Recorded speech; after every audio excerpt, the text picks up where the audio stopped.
Барлықтарыңызға сәлеметсіздер ме? Менің есімім Тасымбекова Назым Ғабитқызы. Мен Амангелді атындағы номер 19 жалпы білім беретін мектептің 9 сынып оқушысы боламын. Бүгінгі бейнеролигімнің тақырыбы біздің отбасымыздағы мамандықтар. Бұл бейнероликте менің отбасыммен толық танысатын боласыздар. Ең бірінші менің әжем. Әжемнің есімі Назарбекова Ләззат Түгелбайқызы. Осы Амангелді мектебінде бастауыш пәннің мұғалімі. Бұл мамандықты бала кезінен армандағанын айтты. Өзім де білмеймін, отбасымда әжемді ерекше қатты жақсы көремін. Ал екінші менің анам. Анамның есімі Тасымбекова Гүлбанур Райымжанқызы. Менің анам мектеп директорының оқу ісі жөніндегі орынбасары болып жұмыс жасайды.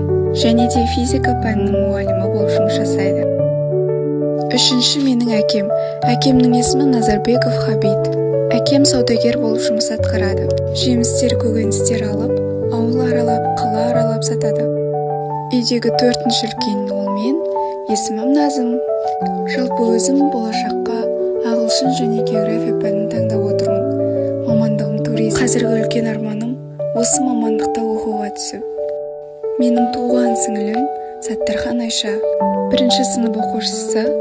Айша өнерге өте қатты жақын. Айшаның арманы әнші болсам, биші болсам дейді. Айшадан кейін 2 інім бар, Асылхан және Әли. Олар әлі садикте. Осымен менің бейнеролигім аяқталды. Уақыттарыңызды бөліп қарағандарыңыз үшін рахмет. Сіздерге ұнады деген ойда